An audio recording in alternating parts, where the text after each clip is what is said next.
There's a story I like to tell, Ari, where I was meeting with a client who had done really well.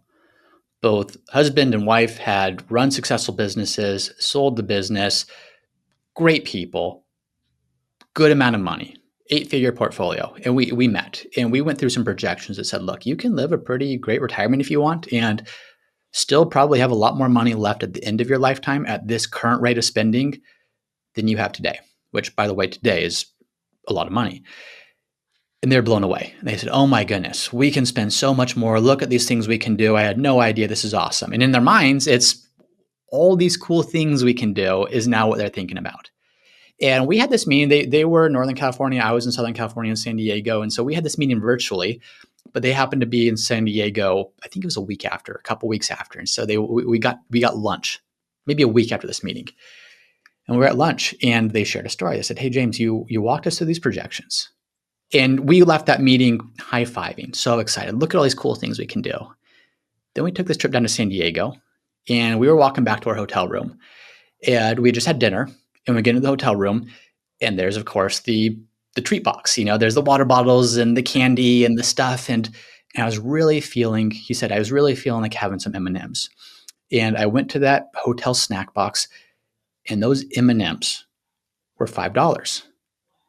And I just could not bring myself to spend $5. So I walked out of the hotel, down the street. I don't even know how far to the nearest 7-Eleven so I could spend $2 on a bag of M&Ms and then walk back to my hotel room. And he said, what struck me was you had just finished telling us that we could legitimately spend an extra 6+ figures every single year and be good forever.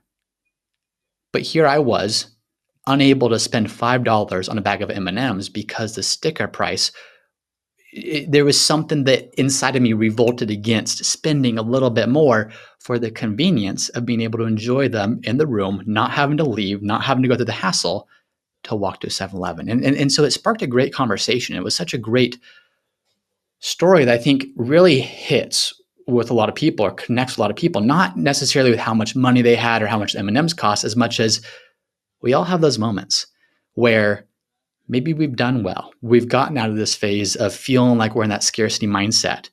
We have the income, we have the assets, but we can't bring ourselves to spend.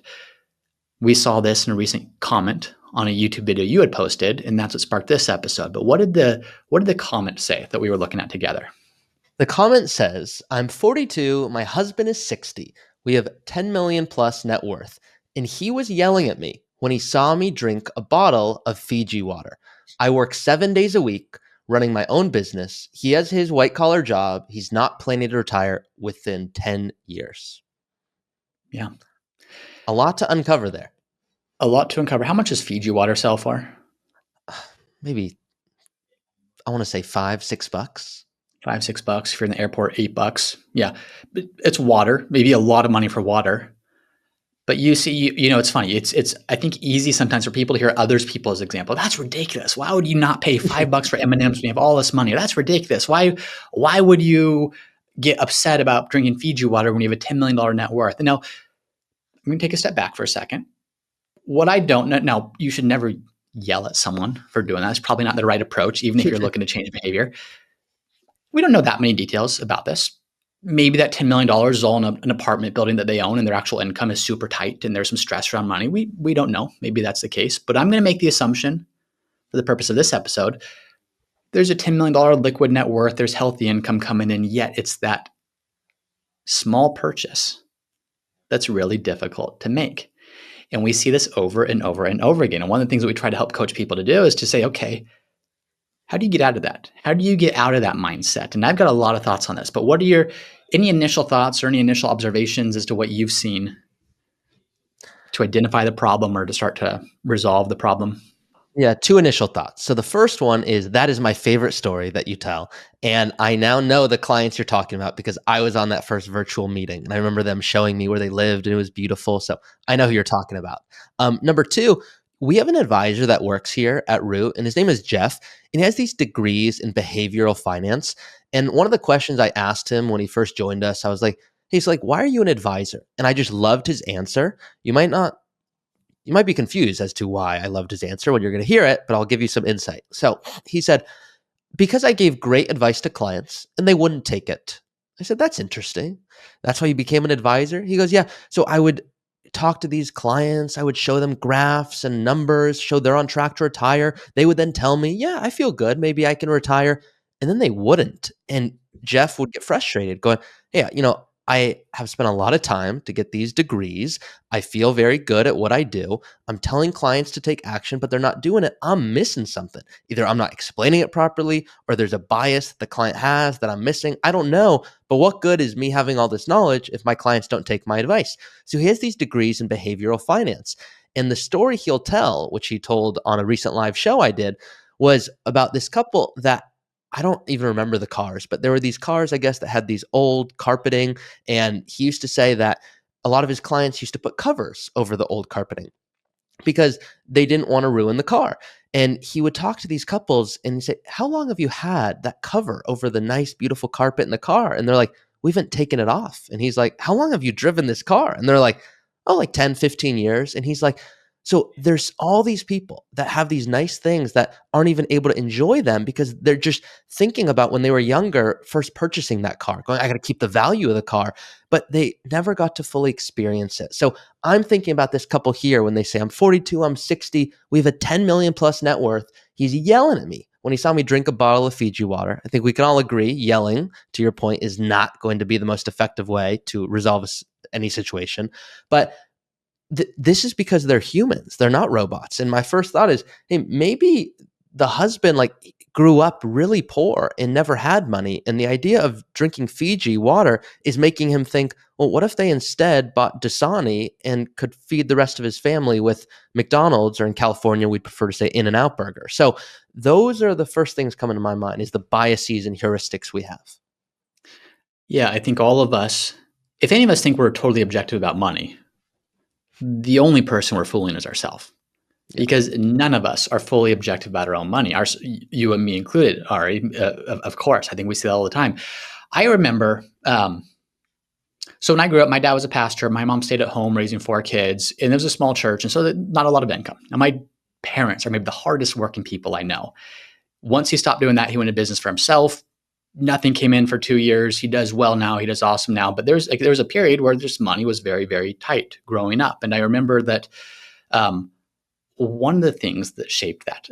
So that's just the backstory. I remember that of, okay, there's this scarcity mindset of it's tight. So you have to preserve everything. My dad tells a story of he would have a single dollar bill in his pocket for the beginning of the month. And he would say, how long can I go before I have to spend this? That would just be the game. And I remember in high school, they were doing better at that time. The family finances were better at that time. But I remember going to Padres games with my friends in high school. And I remember at the time, I think it was like $5 to park near the stadium to get, you park your car, you walk in. And I would remember we would drive around literally for 30, 40 minutes, a mile away from the stadium, looking for free parking anywhere. And of course, it's downtown, so it's nothing. But we would do that every time to save $5 amongst a handful of friends, because you'd save $5 and you'd park a mile away, you'd walk in. And I tell that because still today, if I go somewhere, if I'm going to valet the car, if I'm going to pay for parking, there's this thing that inside of me comes up of, it feels wrong. It feels like I'm paying too much for M&Ms. It feels like I'm paying $7 for this Fiji water, when that's wrong. That just goes against everything about who we are. And so I think the takeaway for me is that mindset probably served this person at some point. I don't know what their experience was growing up. I'm sure there was some scarcity with money. I'm sure there was some challenges with money. Money causes all kinds of hardships, lack of money specifically. And that mindset, that scarcity mindset, we're not buying the Fiji water. We're not buying those M&Ms for $5. We're not paying for parking when we could just park a mile away and walk in. That serves you at certain phases of your life. What we are not good at is that becomes our identity. That becomes who we are. And now we get to this point where this individual commenting has a net worth of $10 million, working 7 days a week. I'm guessing has some good, healthy income coming in. And that same scarcity mindset, now in this case, I think it's her husband that has it, but that mindset doesn't just show itself to the door. Once we cross a certain net worth threshold, that mindset is who we are. And if we're not careful, if we don't take proactive steps to change it, it's not miraculously going to change. So I think that one of the things, just practically speaking, what can you do? What are some practical takeaways? Well, first and foremost, understand that that is a core part of your identity that was formed at some point, most likely during your childhood. It was reinforced over years and years and years of saying no to the M&Ms, of saying no to the paying for parking, of saying no to drinking the expensive water bottles. That identity is a very fundamental part. And at a point, that identity is no longer helping you. It's no longer helping you to say you're going to save that when you've got, objectively speaking, more than enough resources that paying for that water bottle is a drop in the bucket compared to your total net worth. And so what you have to start doing is you have to, first and foremost, identify what are those things that are valuable for me to spend money on. I think that there's a very fine line here where we encourage people to spend. We don't encourage people to be wasteful. I'm not telling you, Ari, go buy a Corvette if you struggle spending. If you're like, I hate cars. In fact, I walk everywhere. So that would be a complete waste of money. But there is a point where I think if you can recognize that aspect of yourself as step one. Step two is understand, what do I actually value? Take money out of it. What's important to me? Is it health? Is it family? Is it experiences? Is it giving financially to certain organizations? Is it creating a more beautiful environment where I live? Is it whatever it is? Is it pickleball? Is it hiking? Whatever it is, it doesn't matter. But what is important to you? Step two. Step number three, how can I, what is one single decision I can make? What is one single purchase I can make that would align my spending with what I proclaim, with what I say is valuable to me? And then from there, how can I commit to doing something on a regular basis that slowly but surely starts to chip away at that identity, the scarcity mindset, save every dollar, don't spend on anything, and moves towards the identity that I want. The important thing here is it's the identity that I want, not I was a spender, now I'm a saver, or I was a saver, now I'm a spender. But both of those at the extreme aren't what we're looking for here. We're looking for a very balanced approach. I tell the story. My wife helps me to do this. What's very funny is before we got married, she excellent saver. She was very good at saving. She would very diligent, all those things. And I'll joke with her, I'll tease with her. I think that when we got married, she was like, okay, well, James is obviously the financial guy. So she, I think, felt like a little bit of that burden of having to need to be the one that was proactively putting money away, proactively doing things. It was almost like that. Okay, I've got a backstop here because if I start going too crazy, James is going to step in and intervene.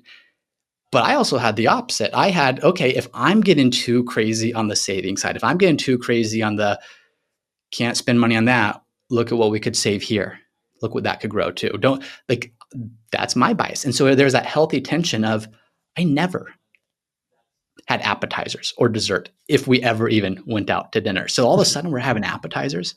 All of a sudden we might order dessert at dinner. It pulled against every thread of who I was to be okay with it.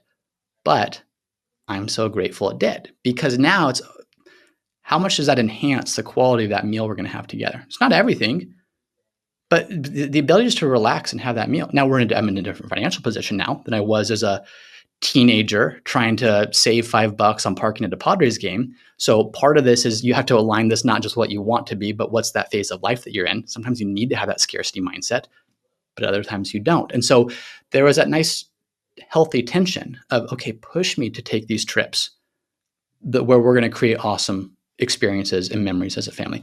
Push me to do these things where something as simple as a dinner, not afraid to get an extra appetizer we might not even fully eat because whatever. It was one extra thing we got to enjoy and it's within the budget. And so I think that identifying who you want to be and then having some mechanism, in my case, it was my spouse. In a lot of people's cases, hopefully it's their spouse, maybe it's a friend, maybe it's whoever, but commit to something where slowly but surely you're going to be this person that gets really upset by spending $8 on a Fiji water.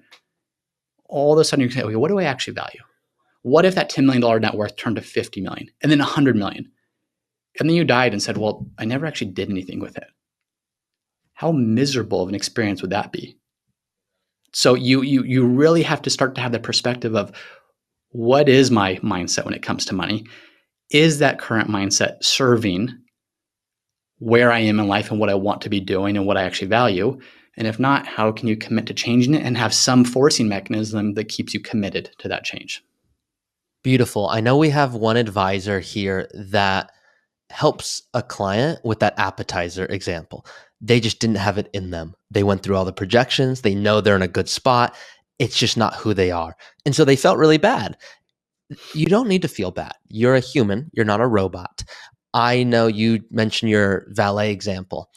If you were a teenager, James, and you were valeting everywhere, look, you probably wouldn't have the business that you have today. You probably wouldn't be who you are today. So it's about, to your point, hey, in different stages of life, yeah, it's time to become a spender. Well, if you have the means to do so, that's where it starts. You use the Padres example. I use Chipotle. I, I still feel weird buying guac every time. Now, if they do a big scoop, I feel a little better. But if they do a small scoop, I go, I could have bought an avocado. I could have chosen how ripe it is. I didn't need to do that. And just, I always thought, what if they didn't ask? What if the prices were just more? Would I still feel equally as bad? Probably not. That's what's so interesting about money. If Chipotle just cost more, I probably wouldn't even think twice. But it's this idea, hey, would you like guac? It cost extra. Oh, no, I don't deserve extra. What have I done to deserve extra? That's what makes us who we are. So great points there. Yeah. Two practical takeaways that I'll wrap it up on. I was talking to this guy named Ben, who I host on my podcast, who he was just sharing his experience of retiring early. He did really well. He retired, I want to say, I'm just remembering these details by memory, so I could be off on a little bit, but I think he retired in 2017 because he finally hit his number. But then he retired and he just like, I can't bring myself to actually spending anything. And by the way, my portfolio has doubled and then some since I retired. And I still can't find myself, I can't bring myself to actually spend the money. I was so focused on hitting this number. I was so focused on growing. I was so focused on investing that he got to this point where he was almost paralyzed in his inability to actually spend it until, and this was a great practical tip that he shared with me. He said what he started doing, I have no idea how much he has in his portfolio and what amount he'd pull up. He say, what clicked in his mind is it was the hardest part wasn't even just spending it, it was taking it out of his portfolio. So what he started doing on the first day of each year was he said, okay, what trips do I want to take? Because he had just gotten back from, I think it was like a cooking trip in Italy. It was something awesome. And I loved his example. Each year he would say, this year, here's the trips I want to take. He would then work backwards into the price. Okay, it's going to cost me $20,000 this year to take these 4 trips I want to take, just hypothetically. He would pull that $20,000 out on January 1st. He wouldn't wait until the trips came because he knew his natural tendency would be, I'm going to book the ticket. Do I really want to pull this out of the portfolio? I love seeing my account balance climb every day. His natural inclination would be not to do it. So by pulling it out, sticking it in a separate savings account that's just purely a travel account, it was a way of almost hacking his mind to say, I've already spent it. Now all that's left to do is just transfer the money, but it's been spent in my mind. So that's one practical thing. The other practical thing, as morbid as this sounds, is like, we're all going to die. And when you do you want to look back on your life? Let's assume that you have the gift of being able to reflect on your life before that actually happens. Are you going to be glad that you skimped on the Fiji water, that you skimped on the experiences, that you skimped on the giving, that you skimped on the things that you could have done when you're sitting there in your last day with a portfolio that's 5, 10 times more than you ever could have dreamed of? Are you going to be really glad that you're taking that money to your grave? Or are you going to look back with regret thinking, why didn't I just do those things? Why didn't I just spend that money for its intended purpose as opposed to tying my net worth and my purpose to that? And by doing that, I was never actually able to spend it down. Amazing. Love those practical tips. That first one I think is huge. Just the money's already been spent. It's like, and this will be the last story unless you have another one you can think of, James, but I have a buddy in college who money was tight for him and we all knew it. And he bought the concert tickets for all of us as a gift and he didn't feel well. So he was still telling us, guys, I'm going to come to the concert. And we're like, hey, you're not feeling great. I don't know if it makes most sense to. The money's already been spent. And he goes, that's exactly the point. The money's already been spent. I have to go. And we said, the money's been spent whether you're there or not there. So the point here is for this guy, he's going, hey, the money's been spent. If it turns out he doesn't take that 4th trip because he doesn't feel well, okay, he can use it on something else. So don't need any of you to feel like, oh, I have to, what if it turns out I don't take the 4 trips? That's okay. Use it for something else. But that practice works for everyone. And you don't have to wait till you retire to start doing that. So love that. Yeah, awesome. Well, I think that's a good place to wrap. This is a very common thing, believe it or not. I think it's hard for people to think that this is a problem. They think that once I get to that $10 million portfolio, half of that, a third of that, a fifth of that, most people would feel like everything would become easier. Then you get there and you realize it's not. So, what can you start doing to shape the practices, shape the identities you want to have for yourself so that when you are retired, it becomes a more natural transition. You can spend on the things you want to spend money on. So, we will wrap with that. Ari, where can people find you if they want to follow every single thing that Ari Taubleib does? Every single thing. That would be a lot. I don't think anyone wants to do that. But early retirement Ari on Instagram, if you want to see soccer clips and silly videos where I really try to make light of a lot of retirement planning concepts that seem difficult to understand. I'll also be on LinkedIn, so you can connect with me there. And then I'm most active in our Root Collective, which is the retirement community that we have here.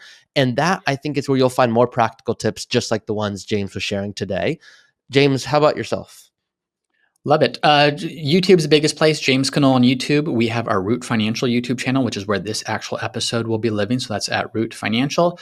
LinkedIn, I'm more active. Instagram, I always say it. James Cannell. At some point, I'll actually get active on there doing doing something.